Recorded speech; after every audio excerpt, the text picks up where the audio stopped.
So that is what we cover as part of this course, or that is what we do as part of quality assurance. So coming to the course that we offer you, and moreover, just before getting into the course details, so let me just run through some of the quick facts of related to quality assurance. So each and every software organization, as you might have already seen, they will have their own independent QA units, or they will have own or independent QA teams. And even there are some organizations which work exclusively on testing or quality assurance area. So why is this? There are so many independent entities or independent teams, independent organizations working just on this quality assurance.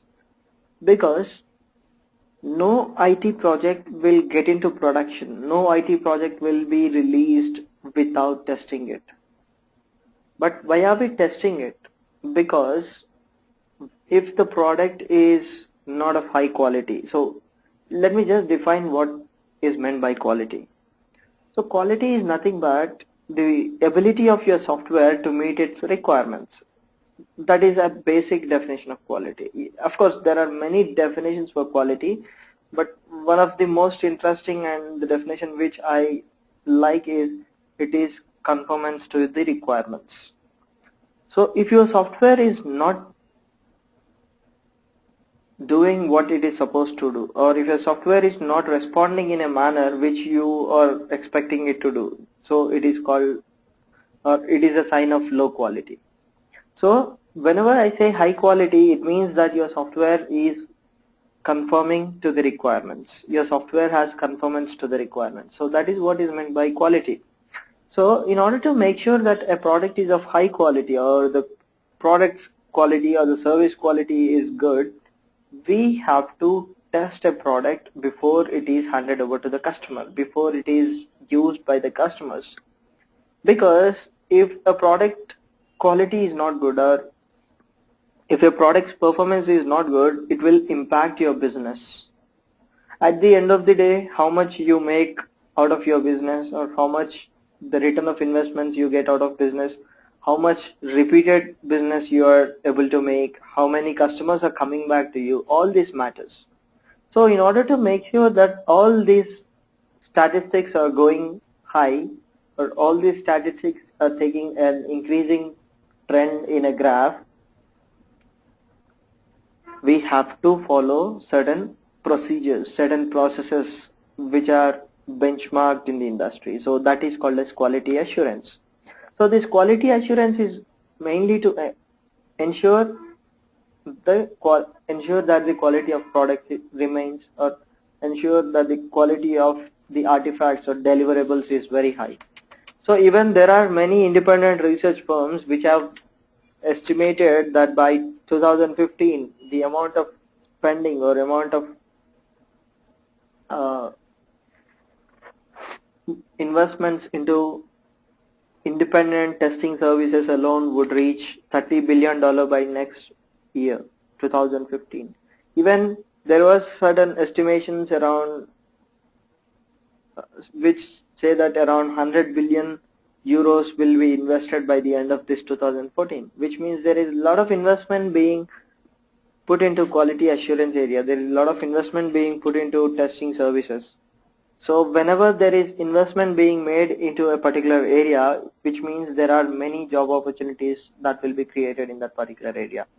So obviously as the job opportunities increase, then there will be more chances for you to get into a job. So that's what makes quality assurance as a chosen career for most of the people these days. And coming to the course that we are going to offer you, so it is the real-time, it is the course which is offered to the real-time consultants. So we have customized it in such a way that this would be helpful for people with experience, people who are beginners in the industry, people who are trying to shift to IT industry from other areas. And we have enhanced this course, we have enhanced the modules in this particular course based on the feedback given by our previous trainees. So this course is all about making you ready for industry, especially in terms of quality assurance. So in order to help people who are really new to the industry, we start with the basics of information technology.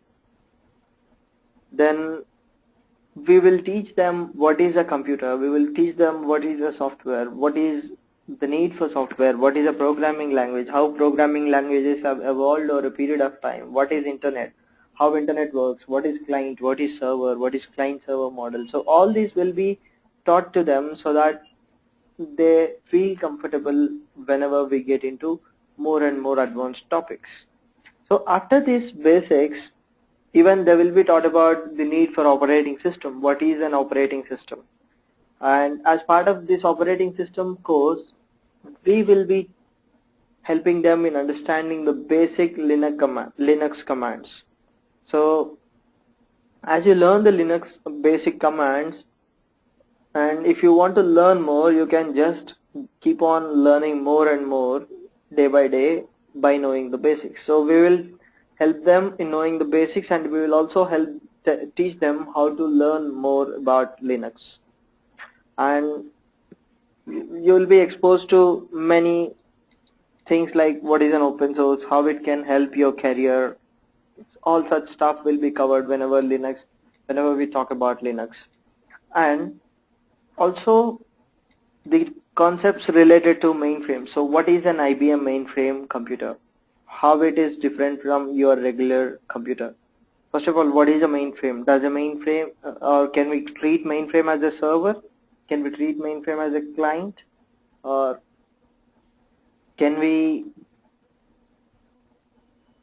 install some software on the mainframe? So what exactly is a mainframe? So everything related to mainframe will be covered in a course where you will be taught about basics of mainframes and also the important things which should be taken care while testing a mainframe project. So we will be talking about mainframes mainly from the testing perspective, and we will also tell you some of the important concepts like database. You might already have an idea about database. So database, as you know, it is very important in the IT industry. It is a very important area in the IT industry. So database is the system which will help you to store the data. Without storing data, we will not be able to sustain, because in order to make some business decisions, in order to make some analysis, we have to have the previous data or past data. So that is the reason why data storage is very important. So there is an area called database management systems, and also apart from that we have something called data warehouse. So we will be talking about database, and also in order to talk to database, for example, in order to create software, you are writing in order to develop software, you are writing the software code or programs. Similarly, in order to interact with the database, we have to write what is called as SQL queries. So SQL stands for structured query language. So the structured query language will help you in fetching or retrieving the data from the database, inserting data into the database, and so on. So that is how SQL will help you. So as part of this particular course, you will also be taught SQL. You will be taught how to write queries, so that it would be helpful for you whenever you are working on some database applications. And especially when it comes to QA, learning database is very important. And then next one is data warehouse. So you will be database, data warehouse seem similar, and also at the same time they are somewhat different. So what makes data warehouse different from database? That will be covered as part of this particular course. And what are the important things which you have to look into whenever you are testing a database application, data warehouse application. And of course, all these topics will be covered besides testing concepts. So you will be taught about the basics of testing, you will be taught about the process that has to be followed in testing, you might have idea about something called as software development lifecycle or SDLC. So there are different models which we use in the software development lifecycle, like waterfall model, V model, iterative model. So similar to that, we have a model called as STLC, software testing lifecycle. So there are certain phases in the software testing lifecycle. So software testing activities take place in as phases in that particular life cycle. So you will be taught about the life cycle, you will be taught about the each and every responsibility of a tester or a QA analyst in each and every phase, and also what are different artifacts that are to be delivered as a tester at each and every phase. So these are some of the things which we will cover as part of our course, and at the end of the course your resume will be prepared and your profile will be marketed through our consultancies which we have tied up with. So they'll be helping you out in preparing your resume, they'll be helping you out in placing you. We do have people who are already placed, so we'll try to get some reference through them as well. So that's how we try to help you to the maximum extent.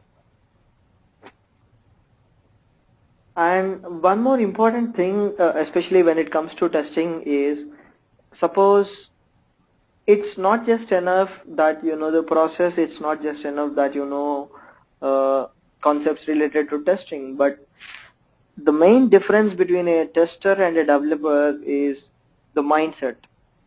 So developers will be working with a constructive mindset.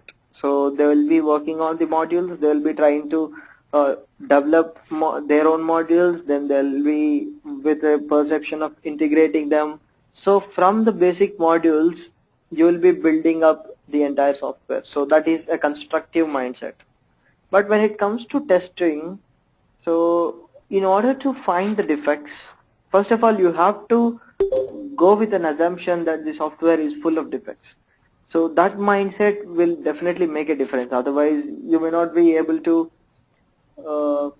find the defects so easily. So there are some approaches which will help you in finding more and more defects and making you that will make you that will give you a good recognition as a good tester.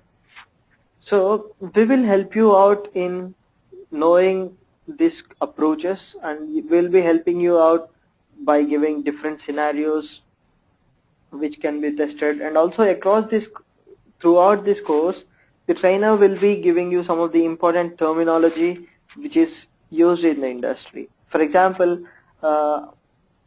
production, release, build. So all these are the terms in which the IT industry, all these are the terminology which is used across the IT industry.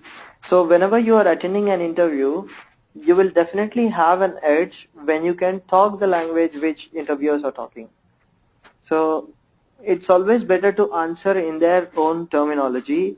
That will definitely make a difference. So the trainer will try to help you by giving you more and more words throughout the course so that you will be comfortable. Of course, as you already have some experience in the IT industry, this may not be of much difference to you, but obviously it's for beginners in the IT industry. So throughout the course, you will be learning concepts related to QA, or you will be learning concepts related to testing, then you will be learning concepts related to Linux, Unix, some of the basics of IT industry, then SQL, database, data warehouse, and so on.